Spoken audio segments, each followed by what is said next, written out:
Uh, Good afternoon, Swati. Good afternoon, sir. Uh, Poonam may be late, maybe she has got some exams or something, but we'll start.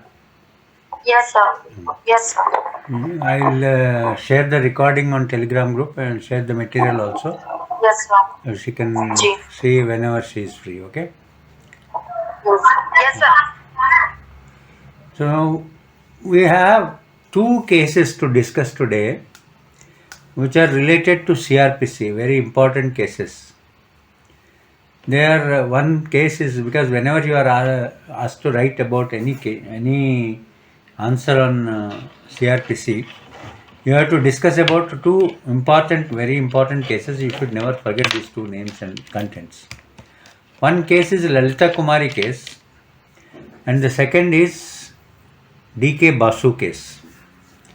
Lalita Kumari case is related to FIR, when and where and how, whether if somebody is cooperating, not cooperating, what to do, and things like that. Then DK Basu is about arrest. These are the two things that are there in the police activities in the pre-court stage of CRPC. That is the court procedure. So we'll first discuss these two things here, and let us see about Lalita Kumari case. What exactly is it in the? So this Lalita Kumari case is Lalita Kumari versus Government of UP. The judgment was delivered on 12th November 2013. Okay, fairly recently, only 10 years back. Now here, the issues before the Constitution bench of the Supreme Court were two main conflicting areas of concern. There are two areas. One, whether immediate non-registration of FIR leads to a scope for manipulation by the police, which affects the right of the victim or a complainant to have a complaint immediately investigated upon allegation being made. So, what here the question is about the existence and the purpose for which a police establishment is maintained by the society and the country. The police establishment is maintained because to prepare a specialized force which will aid the judge, the judiciary, the court, as well as the society in immediately either preventing or apprehending criminals when they adopt any criminal act. Now, how do the police come to know about this criminal act? The police come to know about the criminal act based on the information given by either a victim themselves or a onlooker, bystander, or any citizen, anybody who has a knowledge of a crime being committed. She has the responsibility as a citizen to come to the nearest police station either personally or through telephone or to any other electronic or other means to inform the police concerned that a particular criminal act is being conducted at a particular place, address, and who are the victims and things like that. So, the purpose of police is to act, because you see, society has to maintain itself. If society has to maintain itself, crime has to be contained to the nearest minimum, barest minimum that possible. Now, how do you contain crime? Is one, you prevent it. Don't allow it to happen. That's also part of the police activity. Second is, whenever any information comes about a particular activity being done, take immediate action so that the negative effects of such criminal act are minimized. These are the two things, obviously. That's what the police are supposed to do.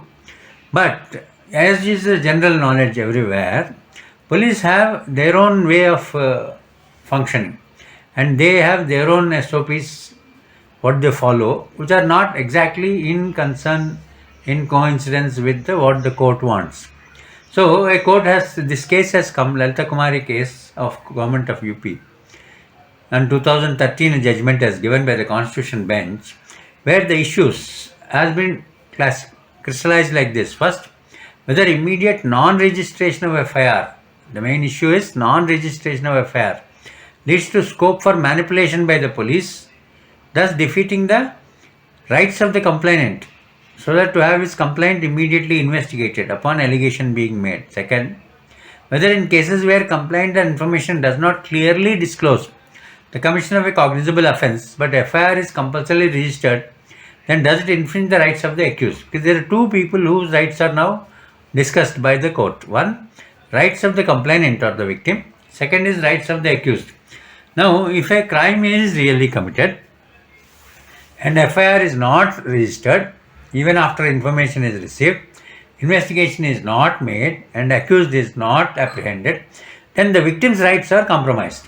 Second thing is, if there is no such cognizable offence, but due to their overaction FIR is registered and the accused is apprehended, okay, then it infringes on the rights of the accused. So you have to balance the two, rights of the victim and complainant versus the rights of the accused, because both are finally part of the same society, which have employed the police to protect their rights.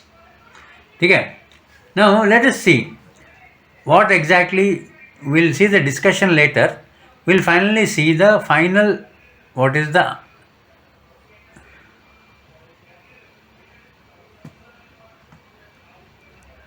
reply given to that particular directions given by the Supreme Court, so that we'll have a clarity, we'll have clear clarity now. So after discussing various cases, after seeing various situations, the Supreme Court has decided that number one, registration of FIR is mandatory under section 154 of the code if the information discloses commission of a cognizable offence and no preliminary inquiry is permissible in such a situation. Now here there are two things. One, it is referring to section 154 of CRPC. Section 154 deals with the registration of writing down of the first information received about a cognizable offence being committed anywhere, and then putting it down in their records, giving a copy to the informant, and then police taking suo motu action for investigation. Okay, and in case there is a requirement of a preliminary inquiry or a requirement of preliminary inquiry is not there, that is a debatable question that will come in the next point. So then they say that registration of FIR is mandatory, and it is the experience, where the earlier discussion will show, it is the experience of a very long period that police take their own decision regarding registration of FIR or otherwise, depending on their own parameters. So to clear the air, Supreme Court has decided in Lalita Kumari case, number one, that registration of FIR is mandatory. No option is available to the police but to register if the information discloses commission of a cognizable offence. There is one rider given there, is that if the information, the first information that is received discloses cognizable offence and no preliminary inquiry is permissible in such situation. Most of the time what the police do is, they would like to conduct a preliminary inquiry to find out what is the particular situation on the ground and then only register the FIR. For that also option is not given by the Supreme Court in Lalita Kumari case, saying that no preliminary inquiry rights are there with the police if the information says it is a cognizable offence. Now second part, if the information does not disclose a cognizable offence, there are two options. One is cognizable offence, other is a non-cognizable offence, or a cognizable offence information not completely given. It may be cognizable but full information is not there about with the police. So in such cases where clear-cut information as to cognizable offence is not available with them, then it indicates a necessity for a preliminary inquiry. In such cases only, and only in such cases, a preliminary inquiry may be conducted to ascertain what is the duty of the preliminary inquiry is only to know whether, number one, whether the crime is committed, number two, whether this crime so committed is a cognizable offence or a non-cognizable offence. If it is a cognizable offence, they have to suo motu take down the FIR, issue a report and then start investigation. If it is a non-cognizable offence, then they will take the information but give it to the magistrate for an order, to get an order whether to investigate or not. Okay, this is the basic difference the two. So here the order is very clear that either of the two cases registration of FIR is mandatory. If it is cognizable, no preliminary inquiry is permissible. If it is other than cognizable, that the clear information is not there regarding cognizable offence, then preliminary inquiry is permitted. Now, if the inquiry discloses a commission of cognizable offence, then FIR must be registered. Where preliminary inquiry ends in closing of a complaint, the copy of the entry of such closure must be given to the first informant forthwith and not later than within 1 week. It must disclose reasons for closing the complaint and not proceeding further. Many times, the very first action by the police will result in closure of the case. Okay, if the police wish to close the case, okay, then they have to mention the reasons why they are closing the case. There is a second thing that is given there. The police officer cannot avoid his duty of registering offence. If the cognizable offence is disclosed, action must be taken against erring officers who do not register FIR. Many times we hear that whenever a poor person goes to a police station, the police refuse to register the FIR. Okay, that's what the very common complaint when you get. This is the complaint that is addressed in Lalita Kumari case, where they say that police officer who refuses to register the FIR should be proceeded against. Punishment should be given to him. And what is there in CRPC for a case where the SHO refuses to register an FIR? Then the option to the complainant is there that he can approach the superintendent of police or the commissioner of police or the DGP, or finally if none of the police hierarchy help him to file an FIR, he can even go to the magistrate and file a complaint there and ask them to give an order that a FIR should be finally written. So these are the three options that are available under CRPC. The next one, let us see what Lalita Kumari says.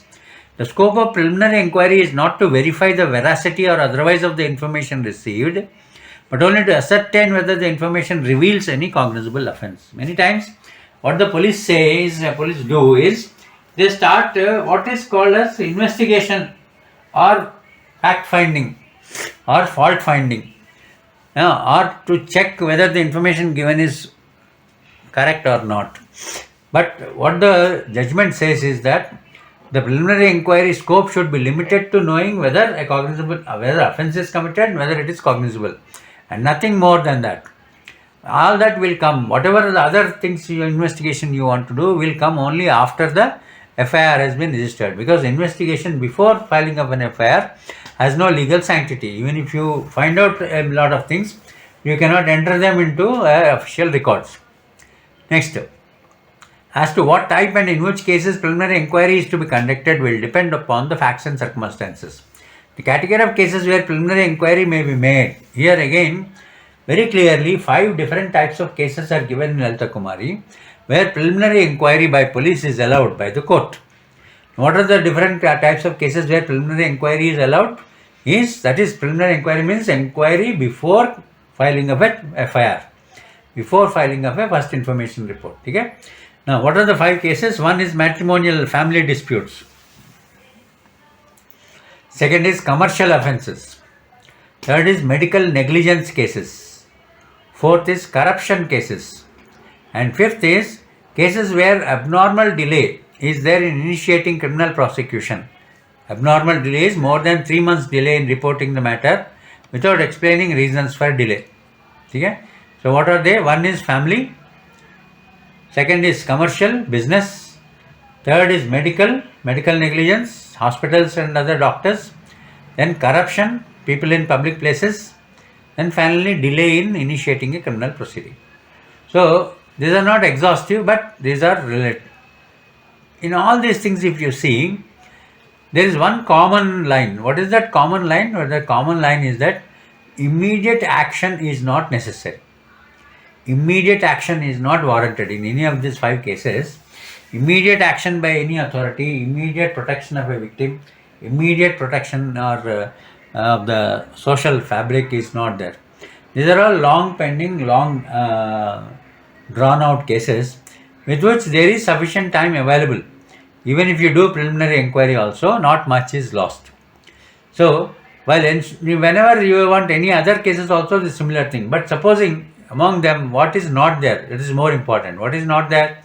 What is not there is harm to the body of a person, killing, homicide of a person, hurt, grievous hurt, kidnapping, abduction, theft, loss to the property. Such things are not there. See, where preliminary inquiry is allowed. That means these are all the things where there is a harm to a particular person, his property, his person, or his family, or his dependents. In all such cases, no preliminary inquiry is allowed. Only those cases which are of a long drawn nature, where not much of a loss is there to either the parties, if a preliminary inquiry is made, such cases only preliminary inquiry is allowed by the court. Now, while ensuring and protecting rights of the accused and the complainant, so the aim of the FIR is to protect both the accused as well as the complainant. Preliminary inquiry should be time bound and not beyond 7 days. If any delay is there, then it must be written in the general diary of the police station. Since the general diary or a station diary is a record of all information received in the police station, that all information relating to cognizable offences, whether it results in registration of FIR or results through inquiry, must be mandatorily, meticulously reflected in the diary. And a decision to conduct preliminary inquiry must also be written in the general diary. So that they want it to be everything documented. What the court wants is to be everything to be documented. Okay? So this is the entire Lalita Kumari case regarding FIR. Now how it has affected the day-to-day functioning of the police nowadays. Nowadays in almost all states, there is a concept of zero FIR has been introduced. Because there are two things that come in the way of filing of an FIR is because we observe a particular crime in a particular place and we find that there is a nearby police station and we rush to that police station and ask them to note the FIR, prepare the FIR. But what they say is that we are nearby to the place where the thing has occurred, but it is not our jurisdiction.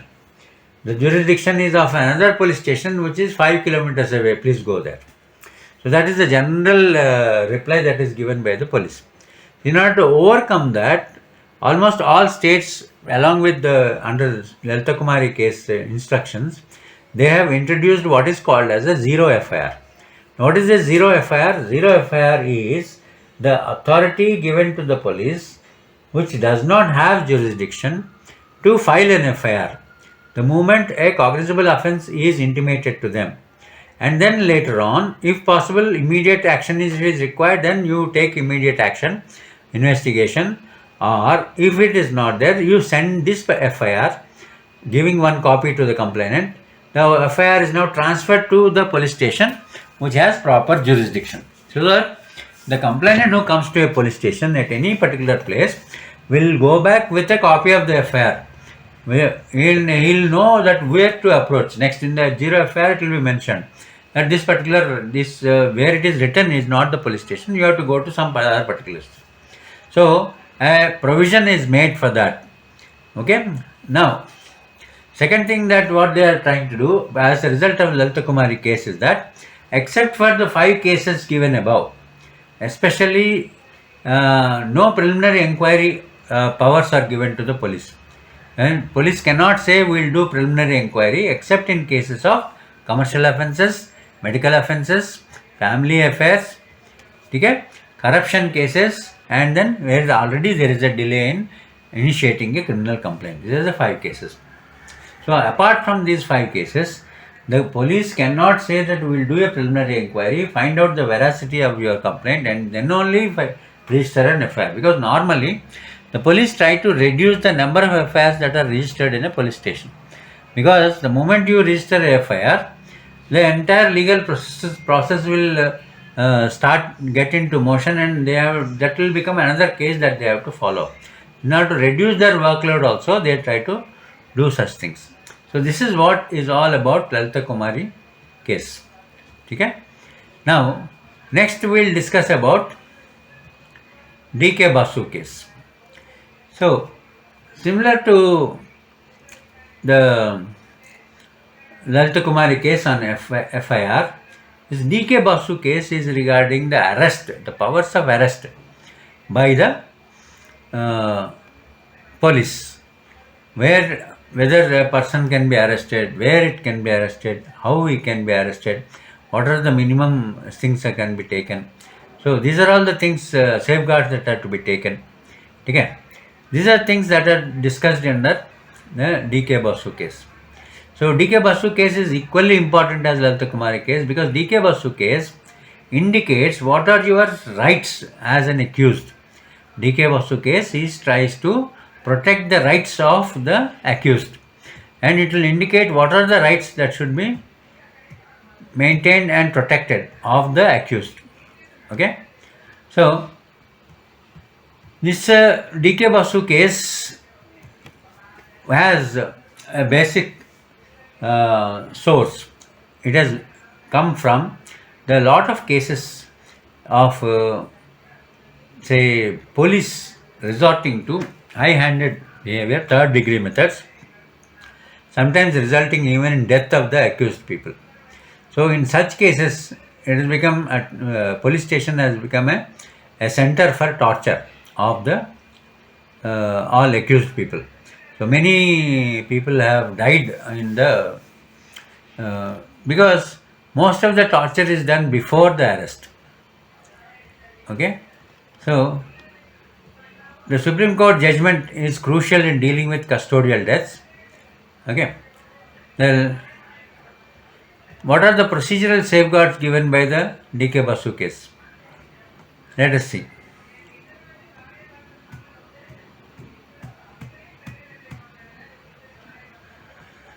First, all officials must carry their name tag and full identification. Whenever they go to arrest anybody, what we see, what we hear in TV, there some people have come who are wearing dark clothes or white clothes, civilian dress. They'll come and then ask for this fellow and just take him by force in their police vehicle or unmarked vehicle. Okay, so that becomes a very big issue because they never tell anybody there as to who are they are, why they are taking, and where they are taking the accused person. Okay, so the people or the family members are at a loss to understand where their loved one has gone, and they run from pillar to post to find out exactly which police station this boy has been taken. So for that, the first rule, there are 11 commandments in it. Their first rule is that all officials who go for arresting must carry a name tag and full identification particulars on their dress. Second, they must go with an arrest memo, and they should prepare an arrest memo then and there when they are arresting a person and give a copy of that arrest memo. You first serve it on the person to be arrested, and once you are taking him, a copy should be given to the eldest male member of the family, and it should contain all details regarding time and place of arrest, and it should be attested by one family member. If a family member, adult male member is not available, then it should be attested by a respectable member of the locality. Now the location of the arrest must be intimated to one family member, adult male member, or a next friend, and details have to be notified in the nearest legal aid center, and arrestee must be note of DK Basu judgment. The arrestee should be given, and this is the requirement of DK Basu judgment, based on which you have got these rights, you have got these responsibilities, this is what our rights, our responsibilities, this is where we are taking you, things like that. In all such compliances must be recorded in the police register, daily, okay, register should be there, arrest register, there should compliances must be recorded, and arrestee must get periodical medical examination. And the first thing that any arrestee should be given is a medical examination. Then also periodical medical examination, because within 24 hours any arrestee has to be produced before a magistrate. That is the legal requirement.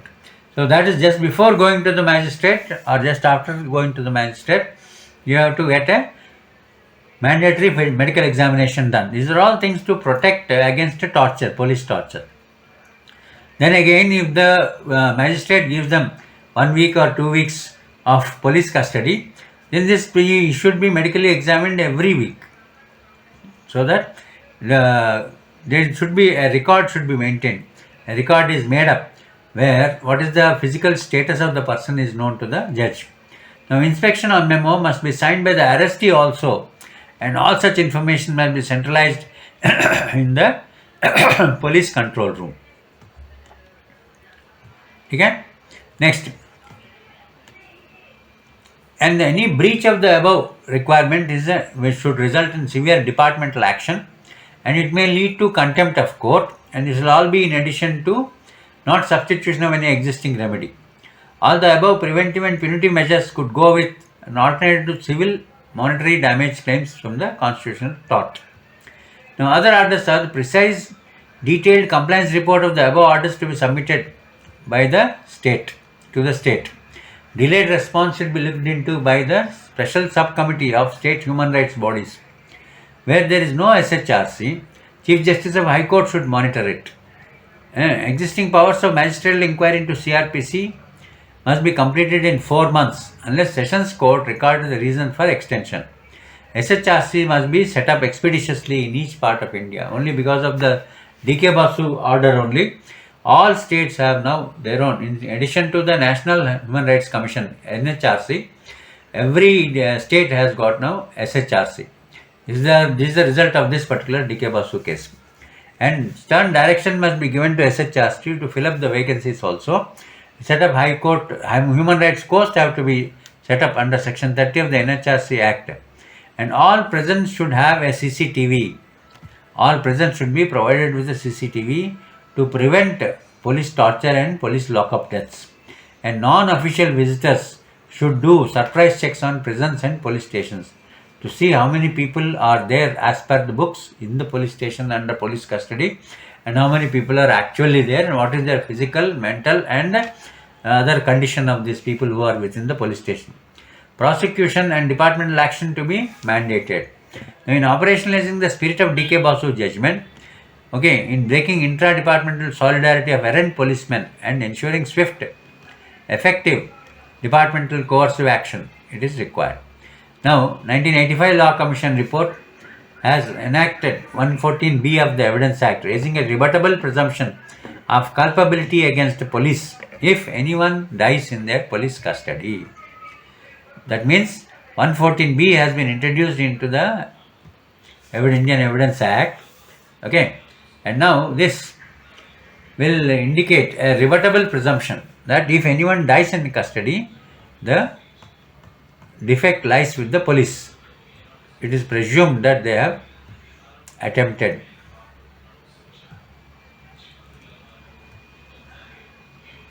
So, this is about DK Basu Act, DK Basu case and Lalita Kumari case. Now let us see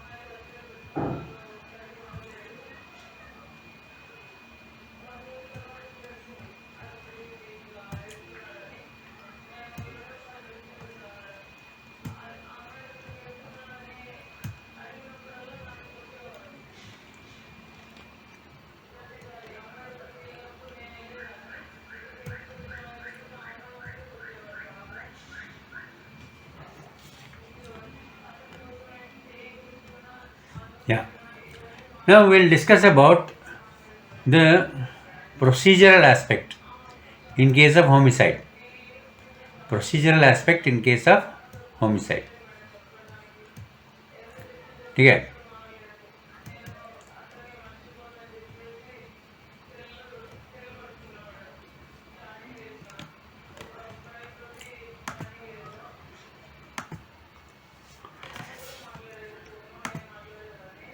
Now, first point is, what is homicide? Is it a crime always?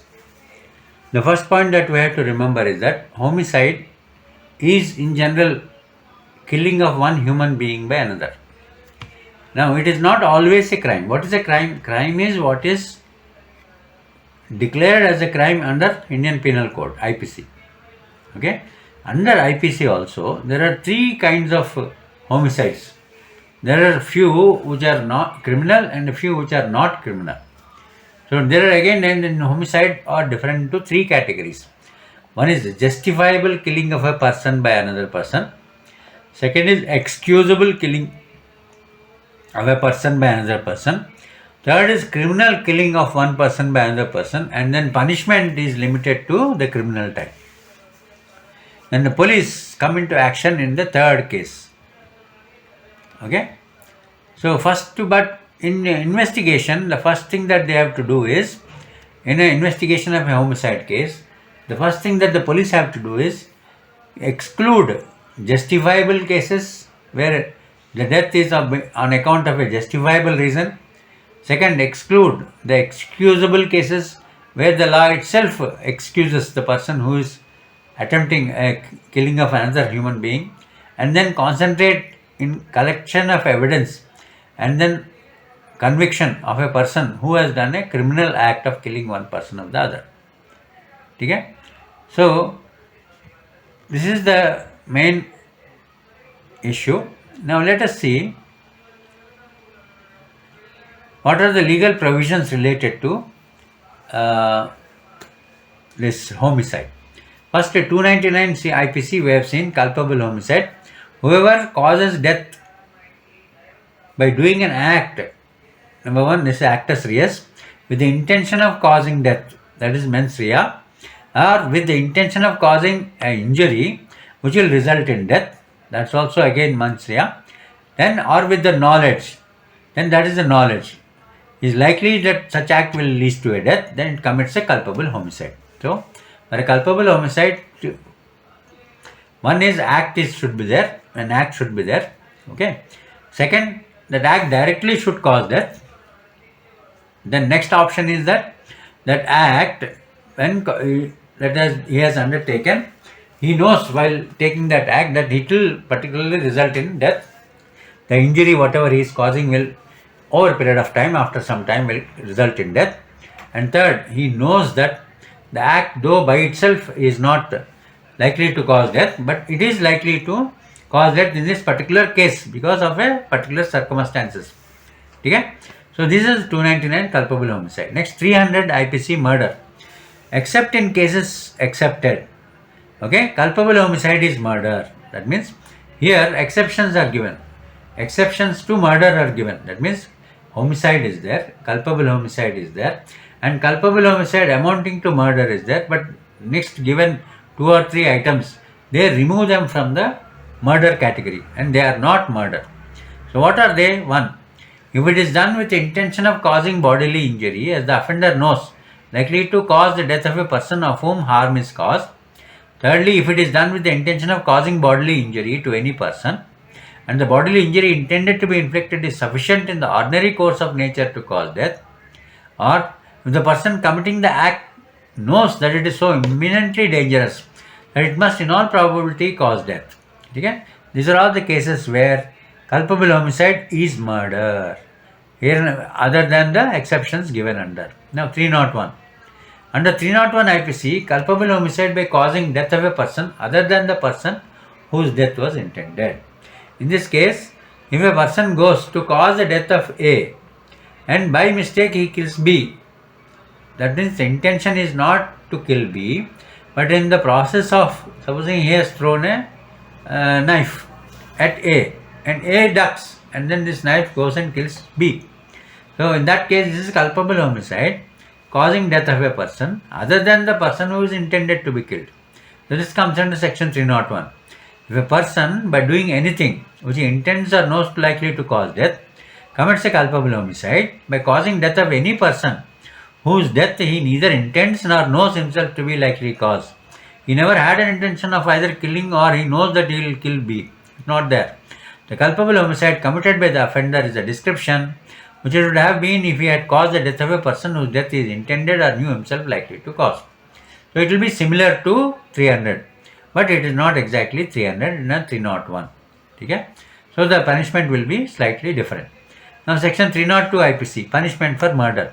300 is actually the definition of murder. 299 is the definition of culpable homicide. 302 is only the punishment for murder. That means what is done under 300 as murder is punishable under 302. That's why we say 302 case. Okay, whoever commits murder as given under 300 is punishable with death or life or liable for fine. Okay, there are two things that are given, 302, life imprisonment or death. And in case death is given by the Sessions Court, it should be confirmed by the High Court. Next, under 303 IPC, punishment for murder by life convict. A person is already undergoing a life imprisonment, and if he, while undergoing a life imprisonment, commits a murder, then it will definitely result in death sentence, because he is already under a cloud and he repeats that mistake. He definitely go into, there is nothing above life, there is only death is there. So, death punishment is given. Next, 304 IPC is culpable homicide not amounting to murder. This is a very, very common category where most of the activity that happens in this homicide cases falls under 304. Here, what does it 304 say? It says whoever commits culpable homicide not amounting to murder, that it is not murder, it is homicide. You are killing a person. Yes, it is culpable. That means you will be punished. That is also yes. But it is not murder. It is not 302. You will not be punished with either death or life. Shall be punished with imprisonment for life or a term of 10 years plus fine if the act by which the death is caused is done with intention of causing death or causing an injury likely to result in death, or with imprisonment of, that is the second part. That is the first part. First part is he will be given a 10 years life imprisonment plus fine. Okay, because he is the act is, intention is there, mens rea is there of causing death, or mens rea is there of causing an injury which is likely to lead to death. Now, second part is that with the imprisonment of a term of 10 years plus fine or both, if the act is done with the knowledge, here the intention, clear-cut intention is not there, but knowledge is there, that this particular thing, if I do it, it may likely to cause death, but without intention to cause death. I don't want him to die, but I want to give him a grievous bodily injury. हाथ पाँव तोड़ना है उसका, बस उसको मारना नहीं है, but still finally he dies, suppose, and that is the second part. Second part he will get only 10 years or less than 10 years, extend up to 10 years with fine. Okay? Here again the intention has become very, very important. Now, the most important part of the lecture today is, this is called as investigation of homicide cases and a flow chart. And this flow chart contains what exactly the police do, because unless you understand what police does, as a forensic scientist, you don't know what is your role in the entire thing and what are all the documents, what are all the forms that are involved in this. So let us go through this process flow. This is called process flow chart. Okay. Now, first step is that receiving of a complaint. First step is receiving of a complaint, and in this, what is the process involved? Information about the offence may be written, if it is given orally, through the accused or a court of superior officer or a hospital. Okay, these are the areas from where you will get this information. Where do you get? You will get it from the accused, or you may get it from a court, or you may get from the superior officer. The person is sent by a superior officer, or the hospital informs you, and transfer the CD file on phone, telegram, email or letter, etc. The complaint should be brief and comprehensive. You should not give essays. You need not write essays. You write only the critical points that are required. If the complaint is made orally, then you record the statement. SHO has to record the statement, obtain the signature of the person who is giving you the statement, and initiate action. That is investigation. If there is delay in making a complaint, mention the reasons for such delay. Supposing 10 days back rape has happened and is giving a complaint today, or the hospital is informing today of a rape victim was raped 10 days back, then you have to write the reasons for such delay. So, what are the templates that you will need, forms that you will need? One, minimum information in a complaint, then sample complaint you should know, and sample of oral complaint reduced to writing, that you should know. Next step is issue of FIR. Complaint stage हो गया, next आया FIR. On receipt of a complaint, issue express FIR immediately. In case telephone message, telegram, email, rumor, FIR to be issued after confirming genuineness of the message and after obtaining a complaint. Cases can also be registered suo motu if none is coming forward to give a complaint. You see, something has happened. A dead body is there. You have, a rumor has come that some dead body is found in a nearby jungle. So you go along with all others, everybody is there, but nobody is willing to come and give a complaint. And you have seen it. So, suo motu you can register a case and depute men for guarding the scene of offence. So here, what are the format that are required? FIR format you need. You need a covering letter to the court forwarding subsequent complaint and information, because the moment FIR is registered, a copy is sent to the magistrate. And letter to the court intimating death of the injured of any. This is the thing that you have to know.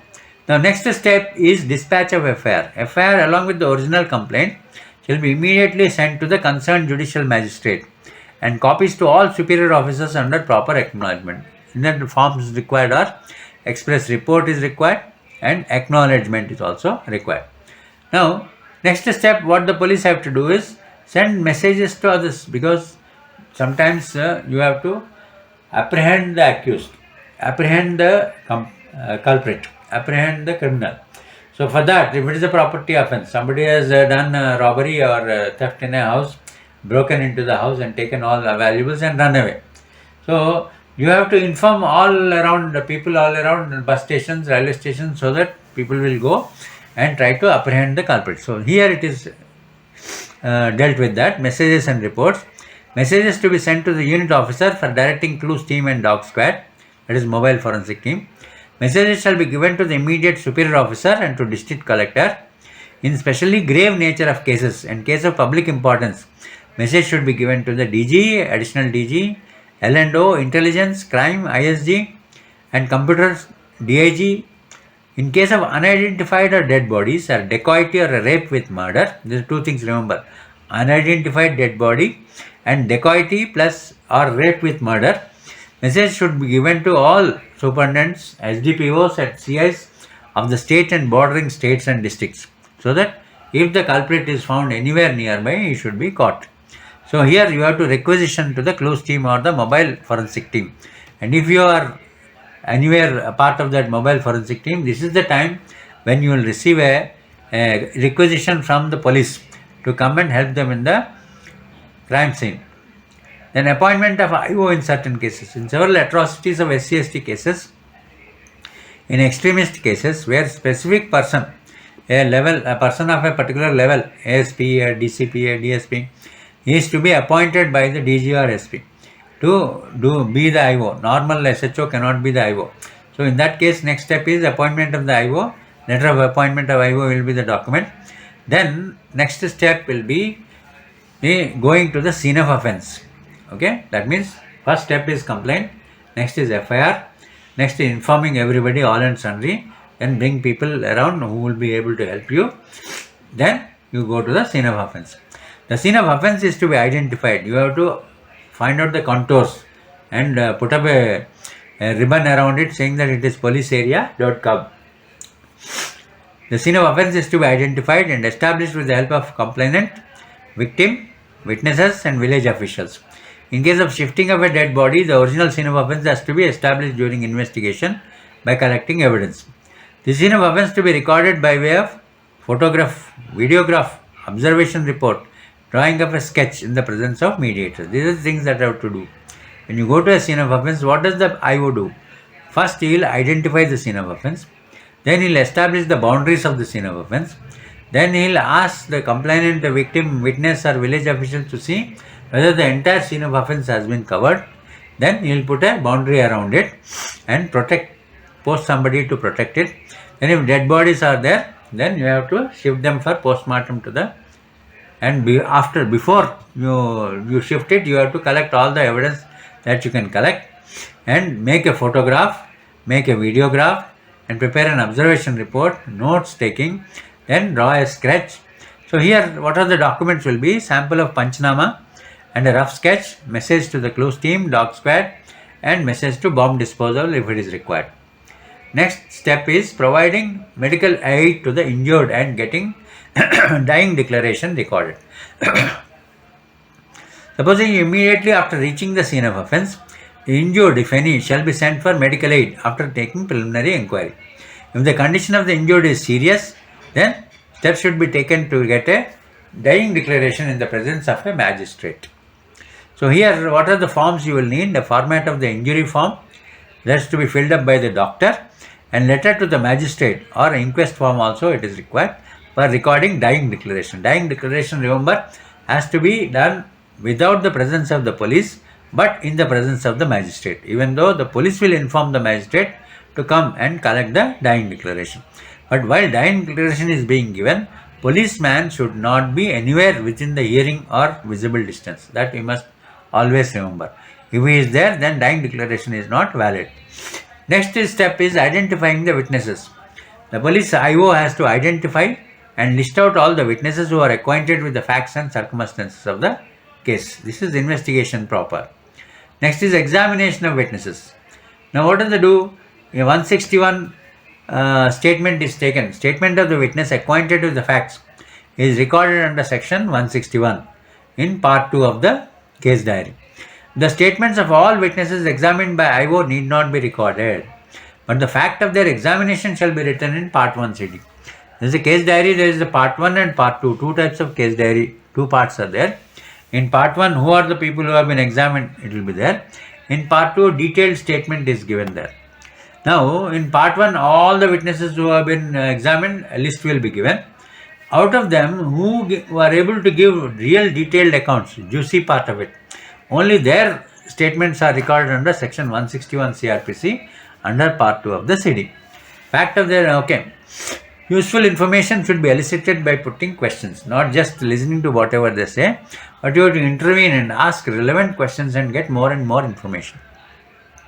In this case, if you want somebody to come and give as a witness, you have to issue a notice under 160 CRPC and summon the witness. You come, this is the letter, you come here and give you the witness. Then letter to unit officers for deputing their subordinate for recording statements if required. Then sample questionnaire to witnesses should be prepared, and notice under section 91 CRPC for procuring of any documents that are required.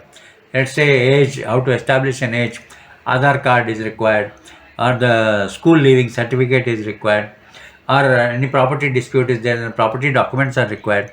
For all such things, you give a notice under section 91 CRPC to the authority who is holding these documents so that he can give you the documents. Next, collection of physical, documentary and scientific evidence. Next step is collection of physical, documentary, scientific evidence. This is the place where forensic scientists are involved, especially those who are on duty in a mobile lab or what is called as a mobile lab. Okay. Now here, what do they do here exactly? During examination of the scene of offence, a residence of a victim or a witness or accused, you have to identify material objects, okay, which are the items which will finally result as an evidence in a court. And you have to photograph them and videograph them without disturbing their position. You have to put a L-shaped scale next to the material object and then put a number to it and then put a slip and sign with all details and then label it and take a photograph and take a videograph in situ. All such material objects should be listed out and incorporated in the observation report. Such articles should be seized properly. It should be packed and sealed with the help of a clues team and forward the same to experts for analysis under a letter of advice. So these are the major documents that are required, which are relevant to the forensic people. What are they? One, seizure report format, search proceeding under 165 CRPC, letter of advice, labeling, and letter to the magistrate and SDPO. Next step is inquest. Inquest is observation of the body and injuries of the dead or grievously hurt person and also gathering information about the cause of death. Okay? This is called inquest on the dead body.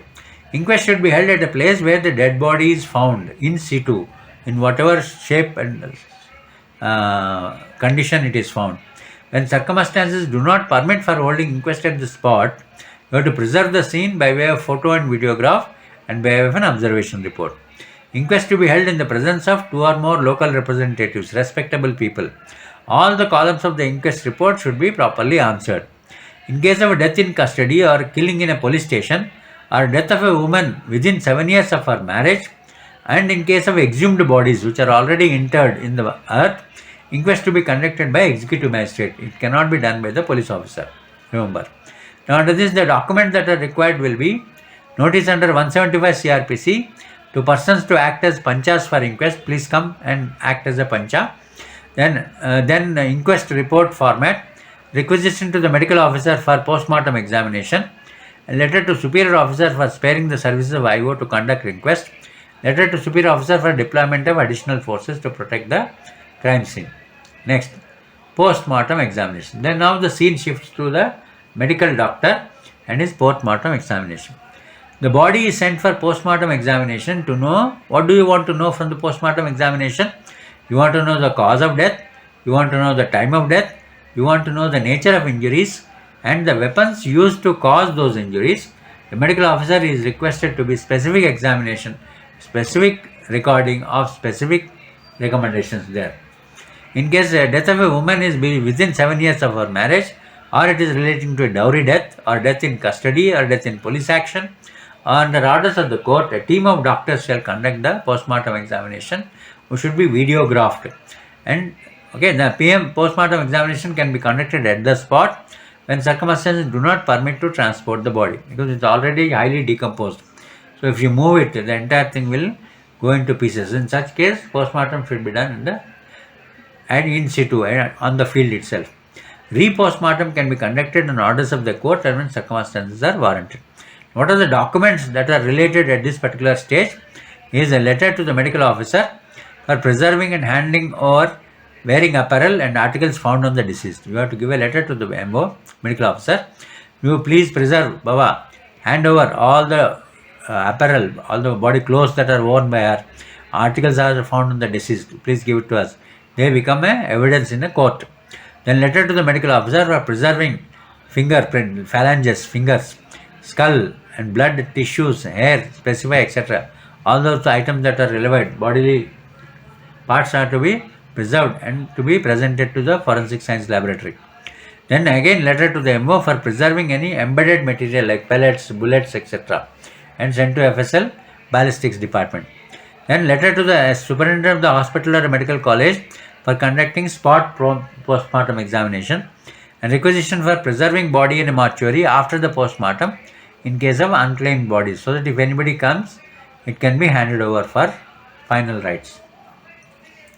Next step is establishing identity of the unknown deceased. Here, in case of unidentified dead bodies, efforts should be made to get the identity established to personal belongings by showing the body to the nearby people or people who have been already reported missing, circulate photographs, pamphlets, publishing and transmitting in the media, and cross-checking details with missing persons. What are the documents that we'll see in this case? Letter to print and electronic media to publish the details of the unknown dead body. A letter to all SHOs to compare with their list of people who are missing. Next is case of exhumation. That means already a body has been put underground and now we don't know whether it is a death, natural cause or a murder, but there is suspicion of a murder, so then you exhumate in the presence of a magistrate. Whenever there is reliable information that the body of the person is buried under questionable circumstances, or there is a demand for a re-post-mortem, or orders of the court are obtained for a re-post-mortem, the buried body is exhumed for holding inquest and conducting post-mortem examination. In case of a buried body, it shall be got exhumed by the executive magistrate as per 176 clause 2 of CRPC, and only the executive magistrate which shall hold the inquest on the body, not the IO. Executive magistrate is only authorized for exhuming buried bodies. Now here the documents that are required are requisition to the executive magistrate for exhuming and conducting inquest, requisition to the medical colleges for sending forensic experts for conducting on the spot PME, and requisition to medical officer to conduct PME for preserving skull, bones, hair and etc. Next step is, after this is done, then forwarding the material object to the experts for analysis and opinion. Then these are sent to the FSL. All material objects identified, seized from the scene, residence of the accused, at the instance and possession or residence and from the body of the victim or witnesses and all other places where search and seizure is made, they are properly packed, sealed and labeled and sent to FSL through the court or SGPO for analysis and reporting. So here the templates that you should have, should understand, the document that you should understand are sample letter of advice, label formats, authorization letter by SDPO, letter requisition to SDPO for forwarding material object to the FSL, sample questionnaire on various material objects. So remember, there are two things here where skill has to be developed, is that how to prepare a sample questionnaire, what questions to ask the FSL to be answered on what material objects relating to which crime. This information, this knowledge should be there with the IO. So we'll, next stage is, we'll see the other things in the next class, because already time is up. We'll continue the next in the next class. Yes, Swati? Okay, sir. Yeah, thank you. You can leave. Yes. Okay, sir. Okay, thank you, sir.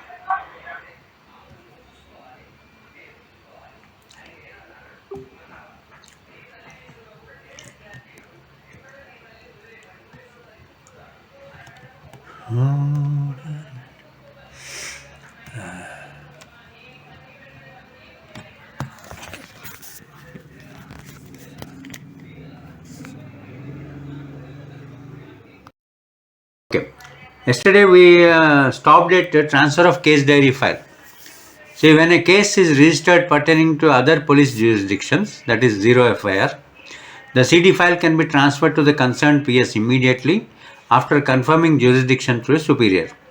Investigation to be continued till the concerned police takes up investigation. That means it's kind of a coordinated effort, coordinated investigation. Okay. So that is the particular provision now regarding zero FIR, where you register a case where in a case where you don't have jurisdiction actually, because the Supreme Court has said registration of case is a must and it should be done when a cognizable offence is indicated clearly. Now the documents that are related to it is letter transferring the CD file to the SHO, where jurisdiction PS is there, and requisition to be filled in by the court for transferring the FIR. Next is sending grave crime report or special report. The officer holding in charge of the subdivision shall personally supervise the investigation of all grave crimes. In order to give more importance to clearing of grave crimes like murder, rape and things like that, so all police authorities in the country have given supervisory control to the say ASP or ACP or DSP, head of subdivisions. That is those who are above the station house officer or the police station in charge. They are given personal responsibility to see that our grave crime supervision investigation is properly supervised. After visiting the scene or investigation, the grave crime by himself or by the inspector, the SDPO should send a detailed crime report within a week to the SP. Okay, then plan of action and checklist investigation. So this is the investigation proper. There should be, for every investigation, they should have a plan of action, and you should also have a SOP or standard operating procedure or checklist for investigation. After preliminary investigation, prepare a plan of action, line of investigation for a systematic, methodical and speedy investigation of the case. And checklist for investigation steps to be prepared to avoid omissions. What do we have? These are documents that are required are plan of action and checklist for the SOP for the investigation. Then when you start investigating, there are two things that you come across. One, 161 statement given by the witnesses, then 164 statement. You say here we will take 164 statement. 161 statement is already taken. When there are reasons to believe that any important witness whose statement is vital to the prosecution may turn hostile or won over or influenced by the accused person during a trial, such witness statement shall be got recorded by a magistrate under 164 CRPC.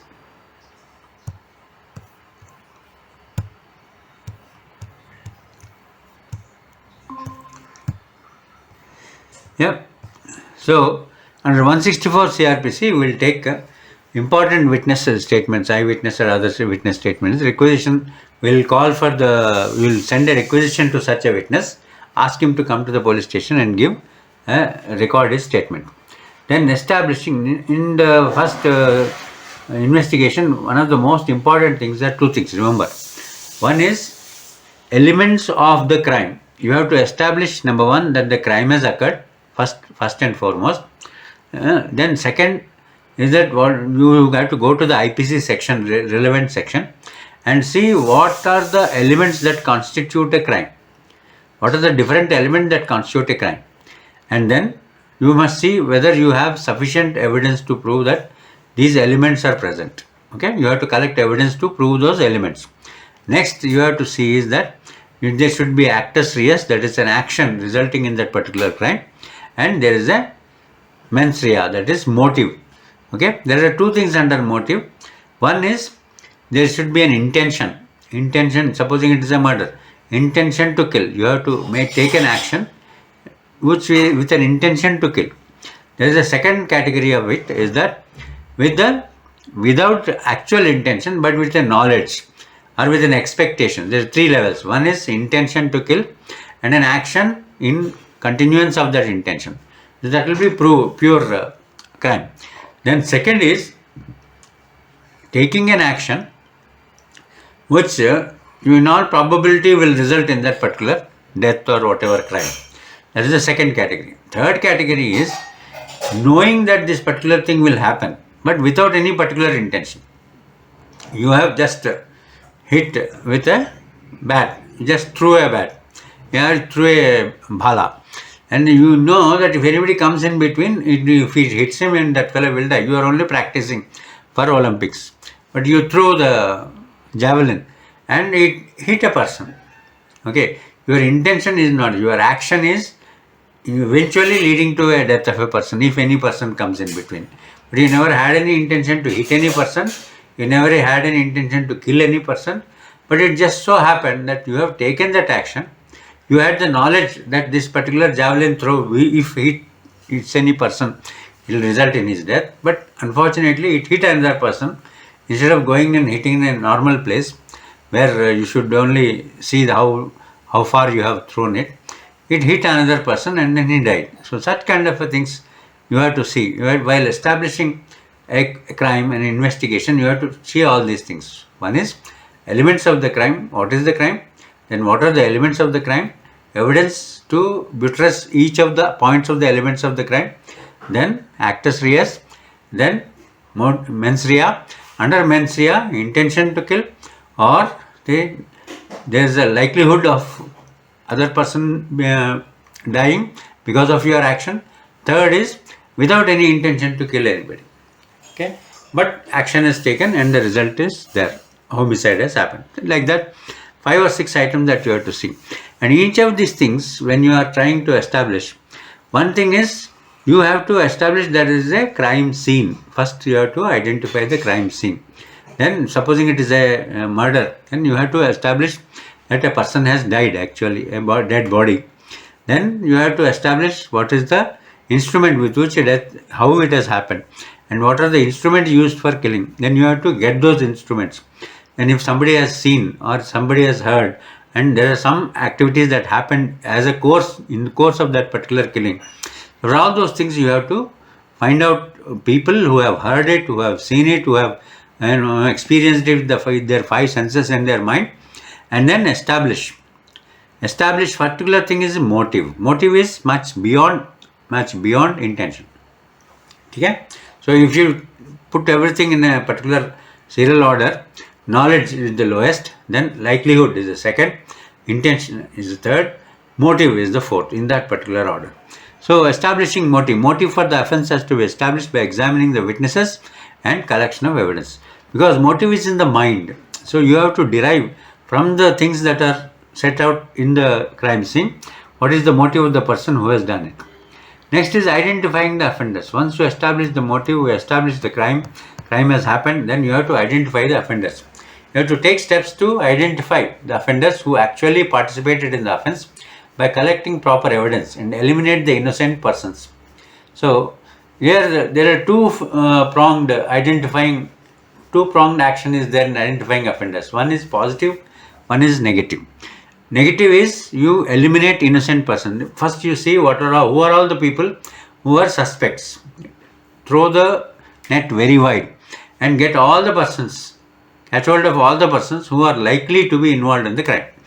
Out of that, first part is you eliminate all the innocent persons who are not likely to have taken that particular action or involved in that crime. Then you try to zero in on who are the possible offenders, group of offenders, and then who are the main offender and who are the supporting offenders, things like that. It is like a funnel. It's like a funnel. Highest number, then slowly come down to one person who is actually done.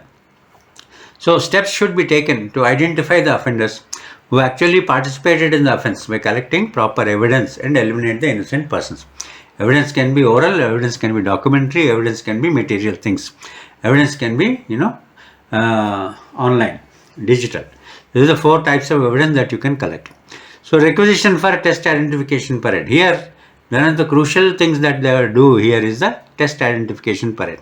What is this test identification parade? In order to eliminate persons or in order to zero in on one person who has actually done a particular act of killing, let us say, and if some people have seen either from a distance or nearby or in whatever manner, you get those people, eyewitnesses here, and then get all the suspects, round them up, and in the presence of a magistrate, without you yourself being present, in the presence of a magistrate, ask the witness to pick out that particular person from a group of people who look almost similar.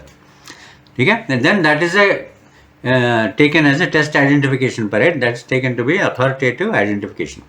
In this particular issue of identification, one problem of media, I already discussed earlier, media trial and media information and media focus.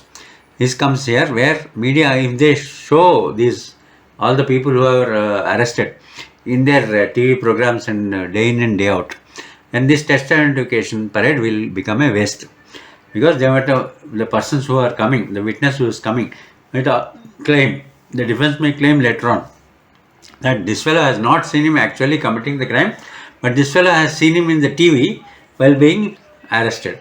So like that, the case may become very much diluted. So you will go for a test identification parade, requisition for it, call for the executive magistrate. So letter to the director FPB or fingerprint bureau and fingerprint inspectors to come and collect the fingerprints from the deceased, accused and the suspect. Letter to the medical officer for collecting blood and other body fluids with the accused with the permission of the court to be sent to the FSL. These are the steps that are to be taken. Next is the efforts to arrest the accused. After identifying the offenders, efforts will be made to arrest offenders immediately. Otherwise, they may tamper the evidence. Influence. This can be fast. Arrest can precede identification. Arrest can succeed identification. Okay. So this is a very flexible procedure. It can come before or after. Next step is linking the crime to the criminal. Now, this the discipline of forensic science is essentially linking the crime to the criminal and linking the criminal to the crime scene. Okay? You have to link the crime to the criminal and also the criminal to the crime scene. So these 3 linkages have to be established by way of your scientific expertise. The linkage is one of the most common and important aspect of the physical evidence. It is used to establish, like how do you establish by way of physical evidence? One is blood, hair, clothes, fibers, cosmetics, and other items from the victim may be transferred. This is a transfer. Okay, there is a transfer. Whenever there is a transaction between 2 people, transfer of things happens. So that is the particular basis on which forensic science continues. So items found in suspect possession can sometimes be a link to the victim. Likewise, presence of the accused at the scene and their participation also will establish the link. So for this, documentation that is required is letter to Director Fingerprint Bureau for taking fingerprints and other and footprints, palm prints, things like that. Latent prints are there. Obviously, prints which can be seen is there. Those which cannot be seen, which can be again identified by the experts only with the different alternative lighting systems, that also will be there. Then requisition to the court for permission to take a DNA profile, a polygraph, narco analysis if it is required. Such things will be there. Then arrest of the offenders. The accused shall be arrested immediately after collecting prima facie evidence, form special parties and call about the offenders. Again, this is again repetition.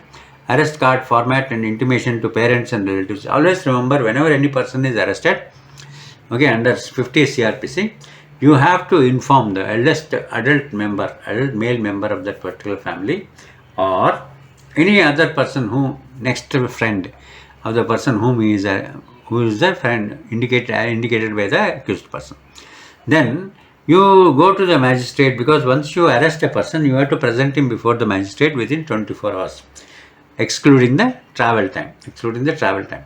So you get hold of the person and then go to the magistrate and ask for a police custody. Magistrate has got the power to give police custody for 2 weeks. He may not give entire 2 weeks at one go. You have to establish before the court that you need to interrogate the accused to get all the material evidence. You also have to establish that if you don't get control or custody of the police custody of the accused, then your investigation will not go ahead. And you also have to establish that this person, if he is left out without put behind bars, he may try to tamper with the evidence. These are 3 things you have to establish while going to the magistrate.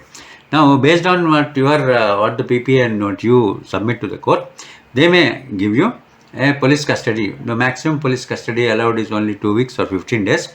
Then rest up to 60 days or 90 days, depending on the time that is available to collect the evidence, he can be kept under judicial custody. But it is to be remembered that even though this period is there up to 90 days, okay, the person who is accused has the right under Constitution to approach the court for bail, and he may be given bail depending upon the stage up to which your investigation has come. Okay. Then, as a part of the investigation, you have to interrogate and record confession of the accused. This is the particular very tricky thing. You have to go by the DK Basu and then Nandini Satpathy cases, instructions regarding DK Basu case and Nandini Satpathy case. And DK Basu case, instructions regarding how to arrest and how to interrogate and hold him under custody. Then Nandini Satpathy case, it gives freedom to the accused to keep quiet, or not to answer questions which are self-incriminating. That's the one thing that you have to remember.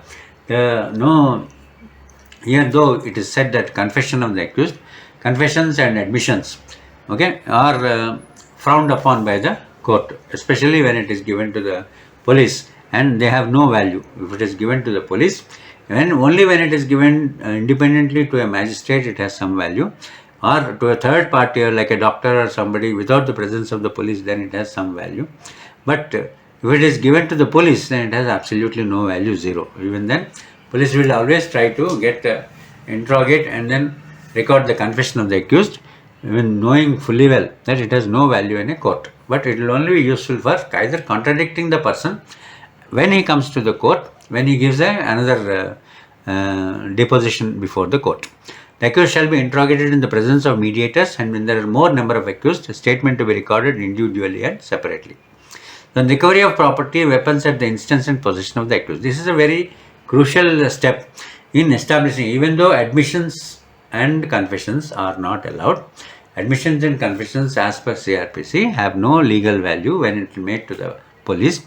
But any admission which leads to recovery of a property which is relevant to the case, like a weapon and with which a killing has been made, or the property which has been stolen, which has been sold or given to somebody else, or any other thing that is in the possession, clothes, say blood stains or cement stains, or items of that kind, if they are recovered at the instance of the person after he has given his admission, then that kind of an admission becomes relevant in the Indian Evidence Act, and it can be accepted in the court, because any admission that is leading to discovery of property or discovery of material evidence will be a standard of proof which is acceptable under 165 CRPC. So, recovery of property or weapons used in the commission of the offence is a vital part in proving offence against the accused,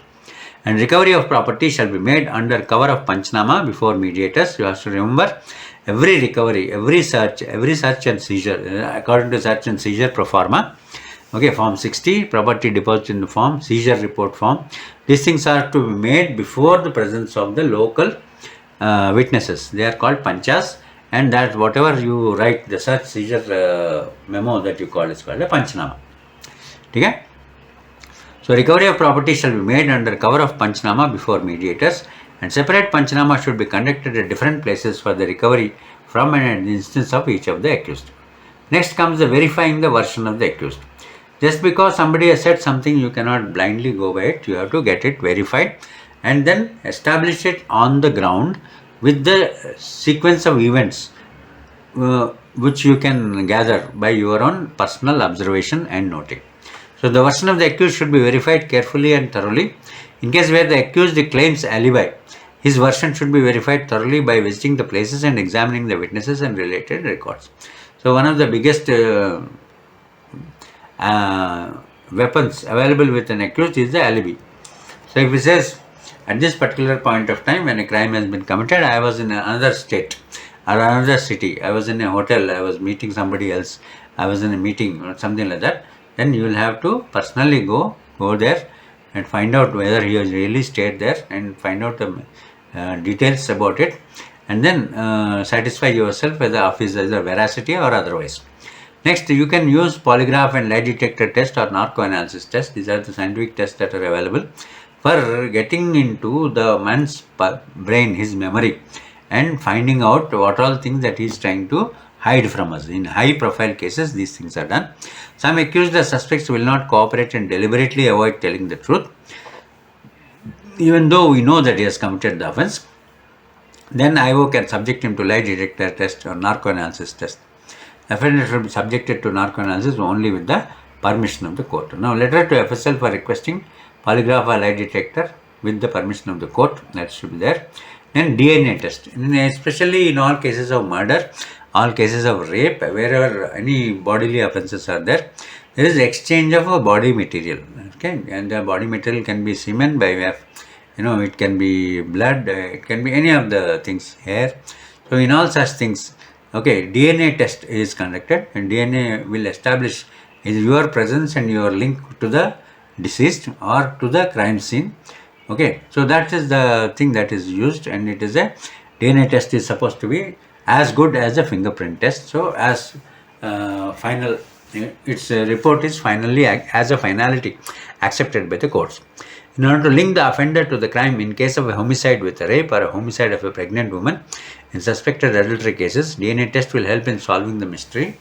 Okay, there are two things. One is paternity, the other is legality. That you have to remember. Paternity is separate from legality, though under legality, paternity is subsumed. Okay, DNA will establish paternity, but it will not indicate anything about the legality. But under Indian laws, if a child is born to a husband and wife who are living as a husband and wife, or within, say, the gestation period of 240 days after the dissolution of a marriage, that child is supposed to be sired by the father and the mother. So no evidence contrary to that can be allowed by the court. Okay, this is called assumption or presumption of legality of children, because the court and the law does not want any child to be declared as a bastard. So DNA test is important in case of sexual offences, rape, homicide. Okay, and in case of disputed paternity, disputed legality of the paternity. The DNA test will help in solving the mystery. Superior officers should authorize for conducting it. When DNA fingerprint, it should nowadays be taken only after permission from the court. Okay, the letter for taking blood samples, it sometimes has to be taken from the court. Remand of the accused. Finally, arrested person should be produced before magistrate within 24 hours with a detailed remand case diary explaining the circumstances leading to the incident and linking the crime to the criminal, evidence collected, details of recovery and motive for the offence. So, what are the things that you have to present before the remand report under section 167 CRPC? Remand report is presented to the magistrate. Okay, requisition for remand extension also is presented to the magistrate. through the PP. Now, what are the things that should be there with him? All the things, a fare should be there. Then the case diary should be there, detailed case diary. Then all the search and seizures that should be there.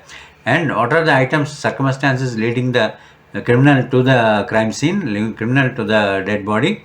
They have to be given. Then evidence, whatever evidence collected by way of eyewitness accounts or statements or confessions or admissions, plus what are documents that are taken, any post-mortem report, any FSL report, or any of the things that are there, then details of recovery if any, and the motive for the offence. Okay, these are things that should be attached and asked for a remand. Separate requisition has to be filed for extension of a remand period. Previous involvement of the accused, if he is a repeat offender, then previous involvement has to be mentioned, because if he is a previous involvement is there, and if he earlier has jumped bail or remand, then in that case bail will become difficult for the person to be given. Now next is police custody. When the investigation is not completed within 60 days or 90 days, remember, investigation has to be completed within 90 days in case it is for death or life imprisonment or 10 years, but it should be completed within 60 days in all other cases. So depending on the gravity of the offence and how many days are given for completing the investigation and giving the police report, the police custody is given. Police custody at the maximum is given for 15 days. Especially police custody for 15 days is given so that to prevent the person from destroying the evidence or the messing with the crime scene. For these two things only police custody is given. But of course the police will use this police custody time for applying third degree and getting confession from the accused. So when the investigation is not completed, when the presence of an accused is required for recovery of property and weapons, and to complete the investigation, the accused can be taken into police custody for filing requisition before the magistrate. Requisition should be filed immediately after remand and surrender of the accused, normally within 14 days. The requisition for police custody is sent. Then come bail opposition. Next step will be bail. You see, you have three types of bail. One is anticipatory bail. When you are suspecting that you will be arrested, it is anticipatory bail. You have to go to High Court and get anticipatory bail, indicating the situation in which you suspect that you will be arrested, you are likely to be arrested, and the grounds for it, and your own grounds for expecting to stay out of it.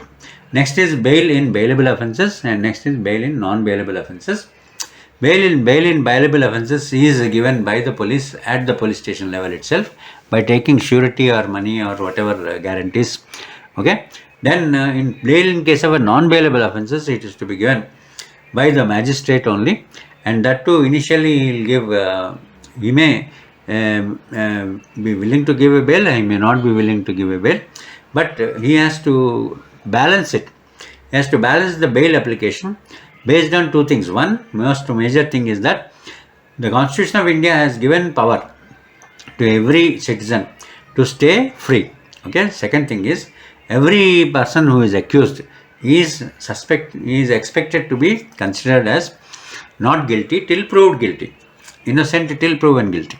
So you put these two things together, then it naturally means that as far as possible, the distinction for the differentiation that has to be made by the magistrate is whether I am taking away his fundamental right, okay, of staying free by putting him under custody or not giving him bail or not. So here it is the duty of the police and the public prosecutor to oppose the bail, and it is the duty of the defense fellow to plea for the bail. It is under section 437 to 439 of CRPC. So here, when the public prosecutor and the police will oppose the bail, and then the IO should personally attend the court on all hearings of the bail petition and oppose the bail briefing of the PP. And nowadays another provision has also come where bail can also be opposed by the victim, because even in criminal jurisprudence there is actually no role for a victim. But of late, Supreme Court by way of its judgment has given, and then amendments to the CRPC and the Indian Evidence Act have added the role of a victim in criminal proceedings, and then wherever the victim feels that either the police is not doing its duty properly, or investigation is not being done properly, or the court is being misled, then they can, even though the PP keeps quiet, they can, through their counsel, oppose the bail application. That's also there. So then test identification period, we have already seen. Test identification should be conducted where the accused are unknown and the witness or witnesses says that he can identify the accused property or the property stolen or recovered. This test identification is done in two things. One, remember, one is for identifying the person, second is to identify the property. Supposing it is a theft case, your jewelry has been stolen. So you will be called upon when it is recovered from any, say, let us say, a jeweler shop. It is brought down and you are also called, and among similar things it is kept, and you are asked to pick out your jewelry pieces. And if persons are there, then similar persons are made to stand, and you are supposed to go and identify the person who has done the crime. So witness and witnesses says that he can identify the accused that the property stolen or recovered. A requisition should be filed before the competent court mentioning the reasons for conducting the TIP. Care should be taken that the witness should not see the accused before the test identification period. This is a very, very crucial topic. That's why you see many times that whenever a theft or a robbery or a kind of thing, or a rape or a murder takes in, the person who is suspected, who is arrested by the police, is brought in with while covering his face with a black cover. Okay? Why do they do it? Because this is a requirement under test identification period, that the witnesses should identify them from among a group of persons, and they should not see him before they actually see him from among the group of persons for case of TIP and selection. So the care should be taken that the witness should not see the accused before test identification period, and this is actually defeated by the media focusing on all the persons who are arrested and showing their faces on the TV on and off. So then comes the collection of the expert reports. All reports from the medical officer and FSL experts have to be collected before finalization of the case, that is as a part of the investigation, and also ensure that there are no discrepancies. If clarifications are necessary, separate questionnaire is to be sent for getting doubts clarified. Then finally, analysis by the IO. At the stage of finalization of the case, the IO shall review the evidence and critically analyze and list out the shortcomings and drawbacks and identify the possible solutions for the shortcomings with the assistance of the supervisor or PP. IO should ensure that a proper evidence is available to prove the ingredients of the sections of law. Here, what the crucial point is that you should take a section of the law with which you are charging him, find out the elements of the particular section of that crime, list out all the elements, and list out all the evidences that are necessary to prove that element is present and that this person is linked to that particular element. These are the four things that you have to show, and unless you have that, your investigation is not complete. Then it is reviewed by the supervisory officer. Supervisory officer, at the end of the serious cases, the supervisory officer will also see the evidence, PP will also see the evidence, and they will suggest corrective measures, ensure that investigation is as per plan of action. Then case property management. All properties and material objects are seized shall be accounted for. Then there is what is called as a chain of custody. From the moment it is taken from the scene of crime till it is presented in the court, a record has to be maintained. A chain of custody has to be maintained as to who is taking it, who is in custody of it, to whom it is handed over, and what he is doing with it, and how it has been replaced, or finally how it is given to the court. This entire thing, a chain without any link in break of link in between, has to be maintained. Where and when, if there is a chain of breakage and link, then the case will be thrown out of the court. So the case property management is so very important. All properties and material objects seized shall be properly accounted for and deposited in the court immediately. There is a malkhana, it will be deposited there. Then legal opinion. After completion of the investigation, the IO shall personally discuss with the legal officer with the case file to know whether the evidence collected is sufficient to establish the guilt of the accused and to carry out the suggestions, if any, given by the legal officer. One letter to APP for his opinion under Form 67, APP opinion in Form number 68. Then permission for prosecution of the accused. Wherever necessary, prior permission is to be obtained from the competent authority to prosecute the accused. In case of Arms Act, Explosive Substances Act, Preventive Corruption Act, and all these things, letter to SP, CP to write the permission has to be obtained. Okay? Then comes the finalization of the undetected cases. After making all possible efforts, if there are no clues to detect the case and apprehend the accused, the IO will submit a report, a final report. On approval to serve the notice to the complainant and submit final report to the court enclosing acknowledged copy of the notice of the complainant. Then letter to CPSP for permission to close the case and unlocated cases, and notice to the complainant, and format of report under 173 CRPC. Then comes the, here final report is given. It means we are unable to, supposing you say, you go to a police station and say that my phone is lost while traveling in a bus. Okay, they'll give an FIR, and after a few days you go there and they'll give you a final report and we have made searches and it could not be found. So that's the kind of thing, final report. It will close the case without really doing anything. So the format of the report, final report, is under 173 CRPC. Then gazette publication. If the identity of the deceased is not established, the unit officer shall be requested to address DGCID to publish photograph in a gazette. Then filing of charge sheet. And so earlier one was to saying that I were unable to find any evidence. Then the opposite to it is that you found the evidence. There is elements of the case. There is an accused. There is a dead person or a victim. A crime has been committed, and there is sufficient amount of evidence that is collected by you to establish the crime. If such is the case, then you file a charge sheet. After completion of the investigation, after 60 or 90 days, as the case may be, the charge sheet to be prepared in consultation and approval of the prosecuting officer and filed in the concerned court, enclosing all the required documents. And copies of charge sheet with all documents are to be given to all the accused also. This is charge sheet under 173 CRPC. So this is the process chart, which will give you a complete idea as to how we have this entire thing is managed. Okay, investigation, how investigation happens. This is the entire thing is there. I am putting it in the Telegram group also, so you can go through it. Now we'll discuss one particular case today. Let us come only today. This is Supreme Court sets aside death penalty in case of rape murder case of a 6-year-old child. Okay, this is the case details. I'll read out. You, if you possible, you can give me your opinion. Otherwise, I'll continue the discussion. Supreme Court has ordered release of a man awarded a death penalty in a case related to rape and murder of a 6-year-old girl child, discarding the circumstantial evidence, including DNA analysis, due to procedural irregularities and non-compliance of statutory mandates. See, I gave you the entire process. The process is mostly procedural process, and there are irregular procedures, SOPs that are to be followed at each of those cases, and different documents that are to be mentioned and maintained in each of those cases. Now, in case such things, what I have told you, are not followed, what happens is given, is very, very clearly mentioned in this particular case. The court set aside the Bombay High Court judgment which upheld the death penalty in view of the gaps in the chain of circumstances pointing to the guilt of the accused. Okay? That was a 2015 HC judgment upholding the death punishment. Then the Supreme Court said that the High Court has erred, the trial court, Sessions Court has also erred.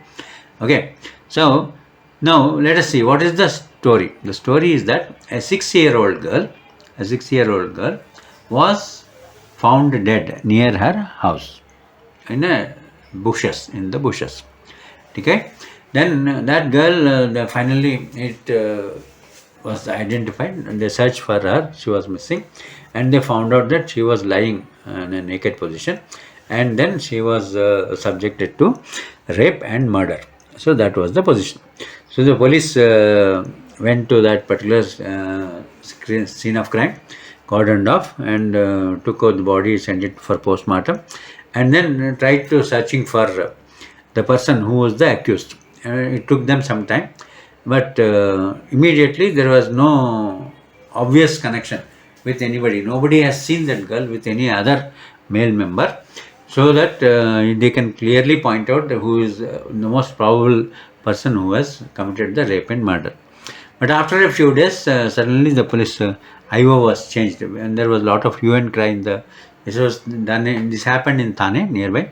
So there was a lot of hue and cry in the media and the papers and other things, and the IO was changed by the police, and the new IO after he came over, immediately within 2 days, he caught hold of the accused, he caught hold of the evidences, and he had filed the case. And it was tried in the trial court, and the DNA test was also done, and the DNA test, the His blood was found on the clothes of the dead body, and then semen was also found on the clothes of the dead body.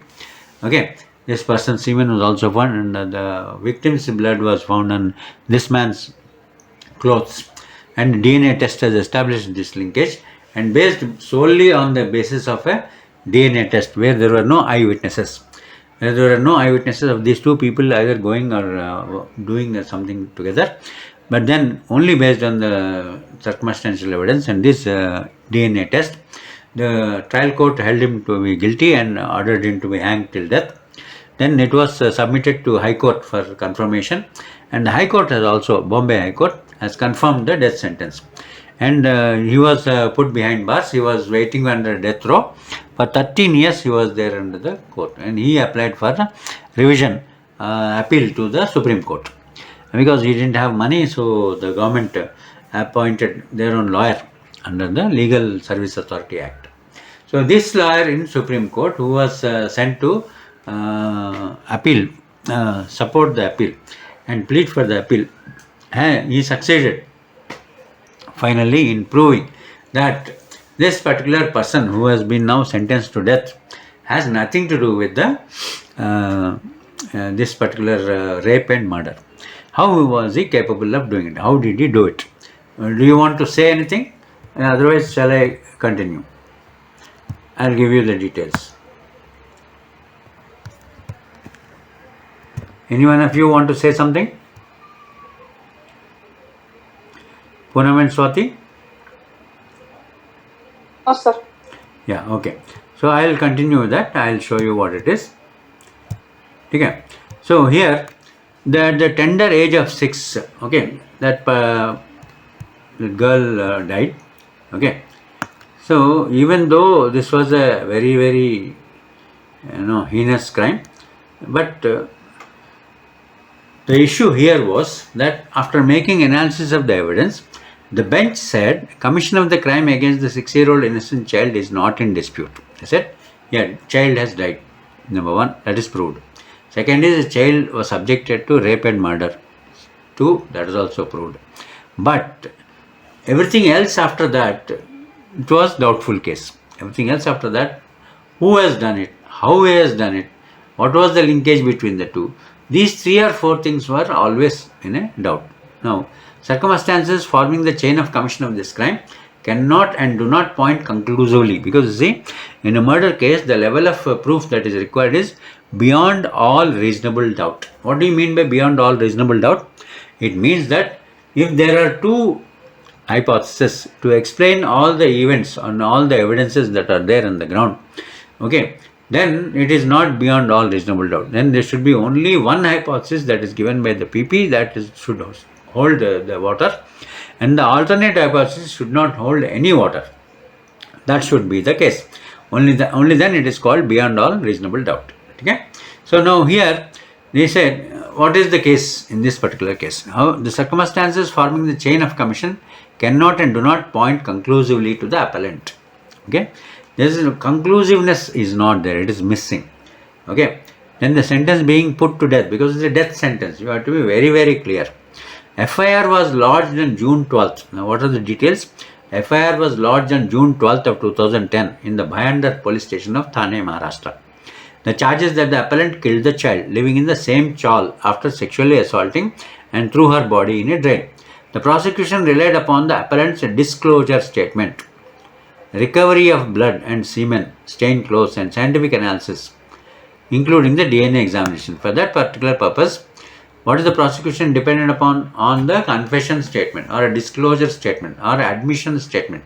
It's called disclosure statement, saying that no, I have done it and I have kept my clothes here. I have done this particular thing. I have done this particular thing. These are my clothes. I have kept them in secret place, like that. Okay, so here then DNA analysis was also done of the blood and semen on the stained clothes, and based on these 2 things only, that means basically basing on the person, his admission, then recovery of clothes based on that admission, and then the check of blood and semen identification through DNA on those clothes. This is the only 4 things on which the entire case relied upon. However, the first question that the Supreme Court asked is, how did you suspect this man in the first instance? They asked the prosecution, what is that led you to this particular person? Because there are so many people in that chawl, Bombay chawls, there are 200 or 300 people living in the same chawl.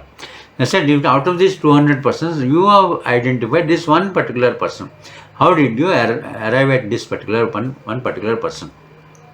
That the police were unable to say. They said, we received information. They said, who gave you the information? The police were unable to present. The prosecution was unable to show who gave them the information. They said, we received secret information. So that means that there was no link. That one link was broken. The link was between you are suspecting that particular item that has happened and this person, linking these two, that first link was broken. So appellant being a suspect in the first instance remains a mystery, as the person who have shed light on the essential aspects went unexamined. That means the eyewitness or the people who have given them information, supposedly given information to the police, were not examined as witnesses by the prosecutor in the trial court. That's okay. Second thing is, then IOs were changed 2 or 3 times during the particular thing. Then the court asked why IOs were changed. In the first IO, he could not apprehend this particular person. He could not identify this particular person as a culprit, nor could he apprehend him. But when the IO was changed, immediately within 2 days, this fellow was apprehended, and then all the tests were done, and he was completely put behind bars and things like that. So how come that one IO has completely failed for so long, and the second IO you change, and immediately within 2 days everything has fallen into place? He has made an admission, he has given the clothes, and then as a part of this there was another event, was that the first IO made a search of the place where this fellow was living, in the chawl room. The room was 8 by 6, single room, 8 by 6 room, and in the chawl. And then the first IO made a search, entire thorough search of the room, nothing was recovered. But when second IO was appointed after 3 months or 4 months, this fellow immediately went there and he found out the clothes. He got confession from the accused person. He has apprehended the person, he has taken a confession from the person, and he has discovered the clothes from the same bloody room, same room. Okay? And the second time he went there, and then with the blood and semen and everything very conveniently available on those clothes. So this the court asked, how was it that even the person who has made a search, first in line, if he could not get anything in the room, how is it that in the second IO he got everything, and in such a very, very short time of investigation, within hours he could get everything? So then that there was no answer given to that. So this was also taken as a very big lapse, because another link in the chain has been broken. The basis of on what basis the appellant was suspected again. Second, the essential aspects. Then he said no reason was given for the need not to comply with the requirement of 53A, examination of the accused by the medical practitioner. So this accused was not subjected to medical examination under 53A. Okay, even as a detailed procedure has been prescribed in the police manual. Okay, then Home Affairs MHA guidelines on collection, storage, transportation of DNA samples, chain of custody and expedition in submitting to the laboratory were also not followed. Okay.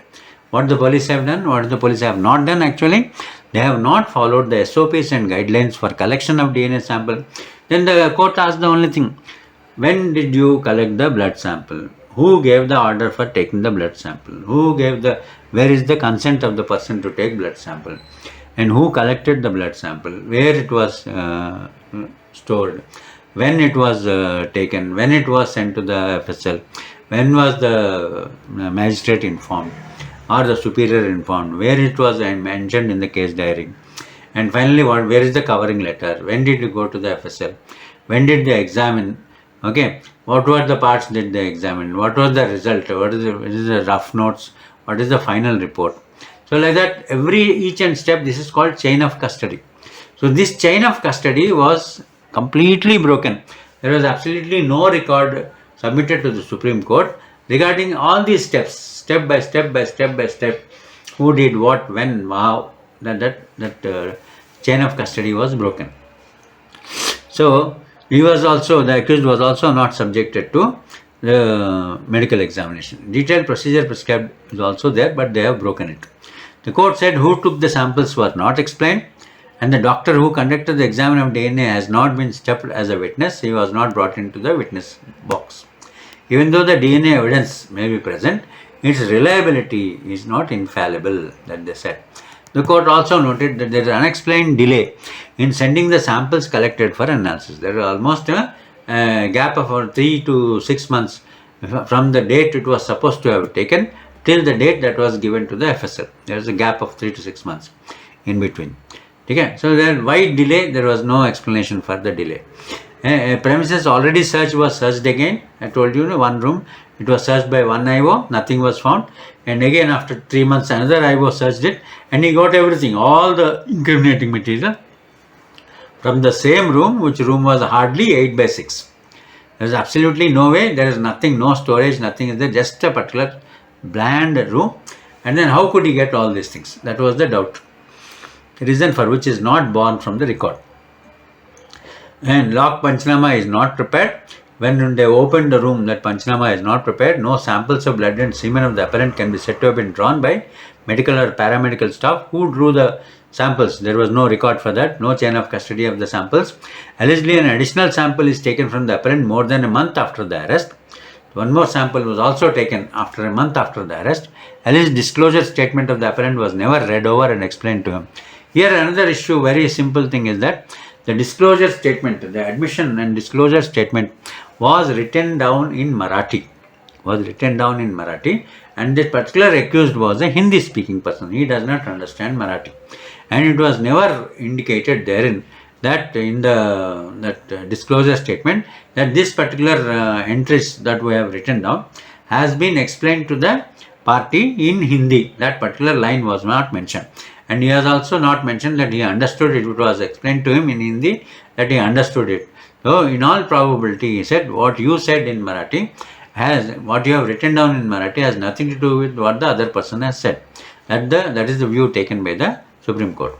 It was never read over and explained to the appellant in his vernacular language, that is Hindi. It was written in Marathi, but that man was only Hindi speaking person, and it was never explained to him in Hindi. The appellant was not residing alone at the place alleged to be his residence. In that one particular room, 3 or 4 other people were also living along with him. He was only one of the members sitting in that room. And then, if so many people are living in that room, then all of them should be the suspects under the suspect category, and they were not subjected to that suspect treatment. So then the court asked, then if in this room 4 male members are there, 1 dryer and 1 banin are found, okay, and if these things can be used by any of the 4, as it happens when you are living in 4 or 5 people in one room, many times you interchange the clothes. So the court said, how is it completely clear that only this person, this dryer and this banin belongs to only this person, not to the other 3? And the other 3 were never examined, and the other 3 were never put to the test, the thorough grind of the law. So they were let off that. So 13 years back, this was after 13 years. Here, a child of a tender age was assaulted and brutally killed. Okay? Appellant was arrested on suspicion of having committed the crime. Police proceeded in accordance with it and were supposed to have made discoveries as per statement made by the appellant in custody. Then in what manner can it be said that at the time when such a positive call was required to be made by authorities, reasonable grounds did not exist for the compliance of section 53A to be a must? In view of the court is a glaring lapse in the investigation of this crime, for the 6-year-old child was sexually assaulted on both the private parts of her body. Medical examination of the appellant would have resulted into ascertainment of such assault.